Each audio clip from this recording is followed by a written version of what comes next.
আপনারা দেখছেন সংবাদ খোলাখুলি নিউজ।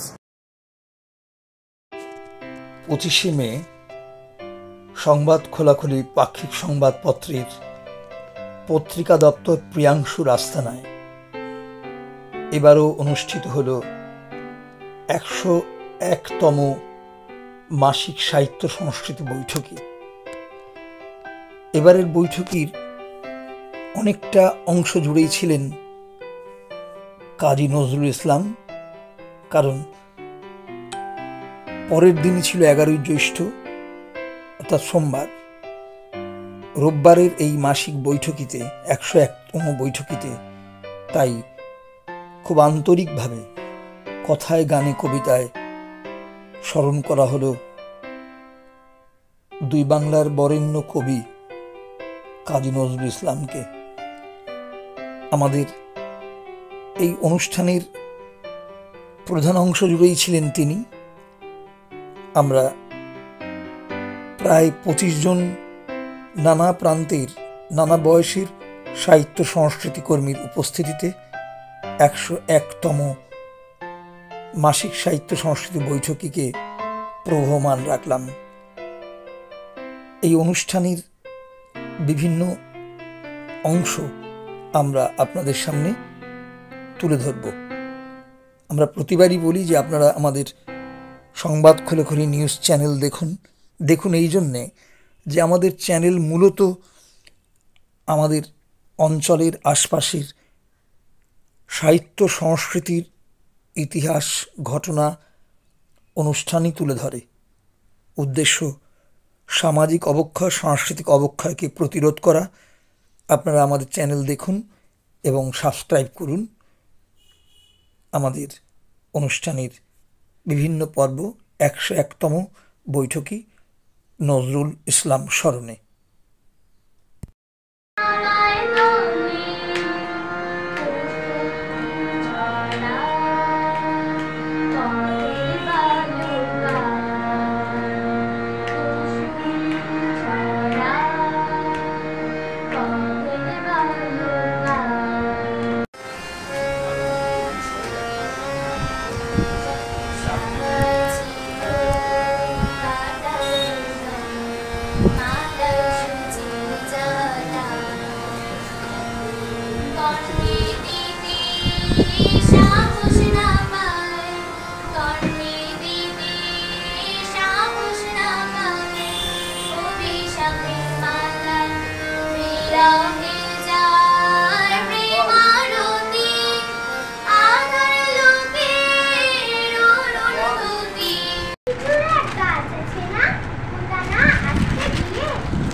অনুষ্ঠানের একেবারে প্রথম পর্ব শুরু হয়, সূচনাই করেন পৌলমী কোলে তার নজরুল গীতি দিয়ে।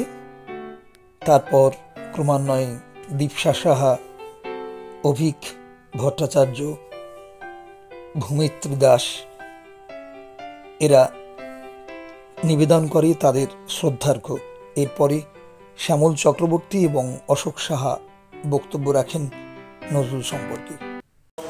মসজিদের কোন ইমামকে নিয়ে ওই ধরনের কবিতা আধুনিক কোন কবি লিখে থাকে, তাকে মনে হয় রাতারাতি শেষ করে দেওয়া হবে, কিন্তু নজরুলকে কিন্তু কিছুই করতে পারেনি। কারণ নজরুল যেটা বলতো সেটা মনের থেকে বলতো। নজরুলের পড়াশোনা একটা পরিবেশই ছিল, এখনকার মতন পরিবেশ নয়। নজরুল ইসলামের বিদ্রোহী কবিতাটি প্রকাশের পর মূলত নজরুল ইসলামকেই বিদ্রোহী কবি হিসাবে তিনি পরিচিত লাভ করেন, আর এই উপাধি দেন প্রমথ চৌধুরী।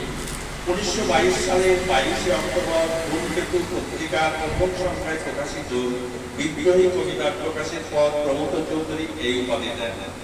তিনি তার ভূমিকায় লিখেছিলেন, এই কবি অসাধারণ। তার কবিতার মধ্যে একটি নতুন যুগের ধ্বনি, একটি নতুন আশার আলো। তার কবিতায় একদিকে আছে তীব্র বিদ্রোহ, অন্যদিকে আছে উদার প্রেমের উচ্ছ্বাস। পেয়েছি সেই 25শে বৈশাখ। যাই হোক, এই কথাটা কেন বলছি প্রথমে, যে রবি ঠাকুর উনি একটা নাট্যগীতি লিখেছিলেন। তখন নজরুল ছিলেন ঝিলে। নজরুলকে কেউ তখন কবি বলে আখ্যা দিতে নারাজ, এমনকি তার যে সমকক্ষ বা মানে কাছের মানুষ, তারাও তাকে কবি বলে মানতে চাইলেন না। অনুষ্ঠানের মধ্যপর্বে মোহিনী চৌধুরীর সেই বিখ্যাত গান নজরুল স্মরণে গেয়ে ওঠেন উৎসর্গ সাংস্কৃতিক সংস্থার কৃষ্ণা দে, প্রিয়াঙ্কা দে, গোপা দাস, সবিতা মৈত্ররা। এই গানে স্বতঃস্ফূর্ত গলা মেলান উপস্থিত প্রায় সকলেই। এরপর ক্রমান্বয়ে চলতে থাকে একক সঙ্গীত এবং কবিতা পাঠ, আরও আলোচনা। শালার ওই শিকল ভাঙা, কত বিপ্লবী বন্ধু রক্তে রাঙা। বন্দিশালার ওই শিকল ভাঙা, কি ফিরিবে নাকি ফিরিবে সুপ্রভাতে, কত তরুণ অরুণ গেছে আস্থা চলে। মুক্তির মন্দির শোকানো তলে, কত প্রাণ লেখা আছে অশ্রু জলে।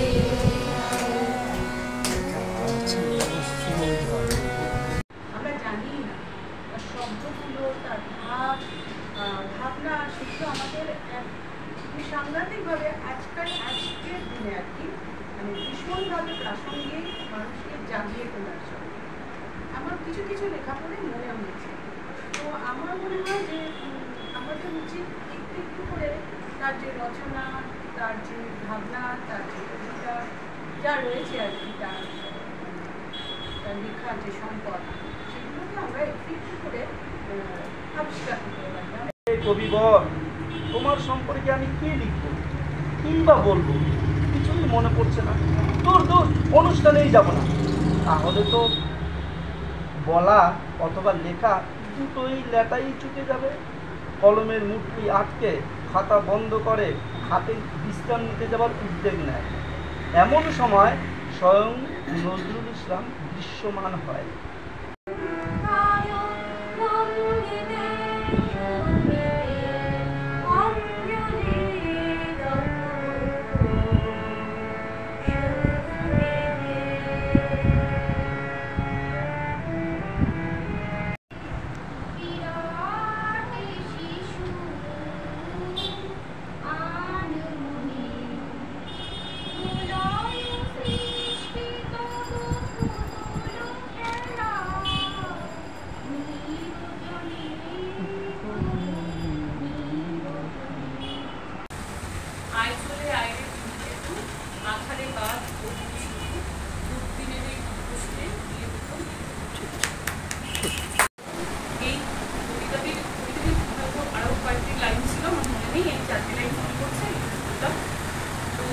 তখন নজরুল ইসলাম তখন ছিলেন 26 বছরের যুবক।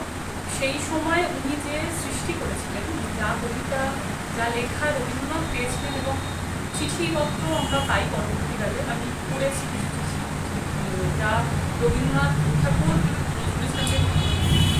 দিয়েছেন পদ্মালাপে তাদের কথা উঠল, সেই সময় রবীন্দ্রনাথ ঠাকুর এতটাই মনোমুগ্ধ ছিলেন, এই 4টি লাইন আমার এই মুহূর্তে মনে হতো। তাই আরও হাত এক চাপা গাছ রং পাল্টে প্রচেষ্টায় অনর আরও একটু বাঁচা, দিন বাড়বে ইটের ওপর আরও ইট চাপবে।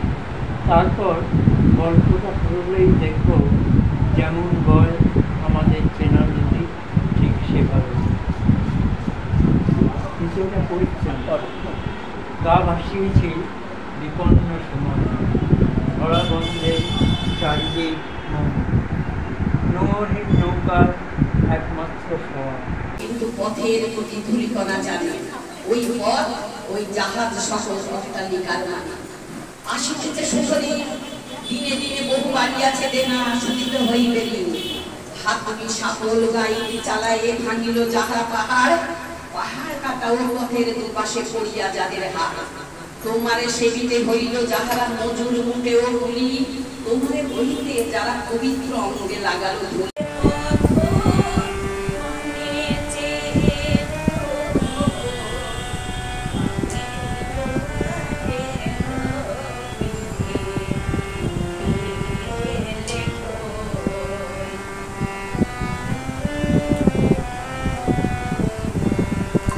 কথায়, গানে, কবিতায়, আলোচনায় এবারও 101তম বৈঠকই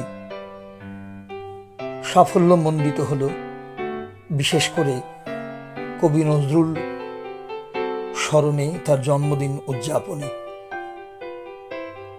কথা বললেন শেষ পর্বে অপরাজিতা রায়, কথা বললেন, কবিতা পড়লেন নিজেরই লেখা কবি অমিত আলোক, একক সঙ্গীত পরিবেশন করলেন সবিতা মৈত্র, গোপা দাস, কথা বললেন অনুভবী বক্তব্যে পল্লবী ব্যানার্জি, আবৃত্তি ও সঙ্গীত পরিবেশন করলেন প্রবীণা জ্যোৎস্না ঘোষ, বিদায়ের শুভেচ্ছা জানালেন কৃষ্ণা দে, সুকেশ মণ্ডলও পড়লেন কৃষ্ণা সুকেশের একটি কবিতা কবিকে নিয়ে লেখা। সকলের সমন্বয়ে 101তম বৈঠকই এবারও সমুজ্জ্বল হয়ে উঠল। মূলত যেটা চাওয়া, সম্পাদক যেটা আকাঙ্ক্ষা করেন, যে এই বৈঠকই একটা অক্সিজেন নাটাগড় তথা পানিহাটি তথা জেলার মানুষের সমন্বয়ে, শুধু গান কবিতার উৎকর্ষ নয়, সকলের ভালো থাকা, একসঙ্গে থাকা, আর একেবারে শেষে নজরুলকে মনে করে একটি লেখা, সেটাও পড়তে ইচ্ছে করছে এখানে।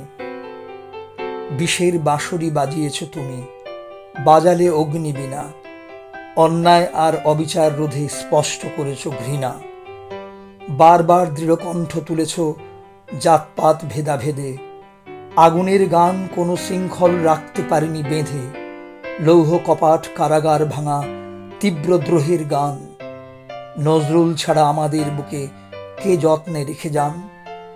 হে কবি, তোমার স্বপ্ন স্বদেশ সে প্রিয় বঙ্গভূমি, কবরের থেকে উঠে জেগে আজ চিনতে পারবে তুমি।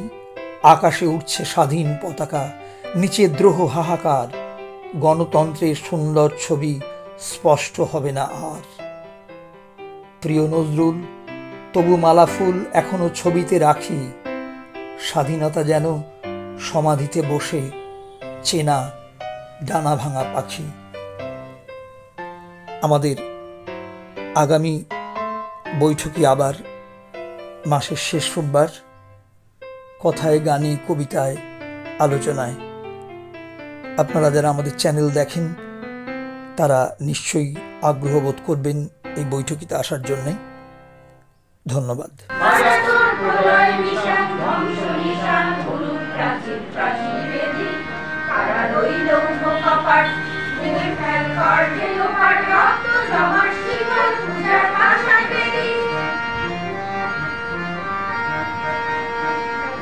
বাজনা বাজা বাজনের বাজনা বাজা কে মালিক কে সে রাজা এটাই সাজা মুক্ত স্বাধীন সত্য কে এটাই সাজা মুক্ত স্বাধীন সত্য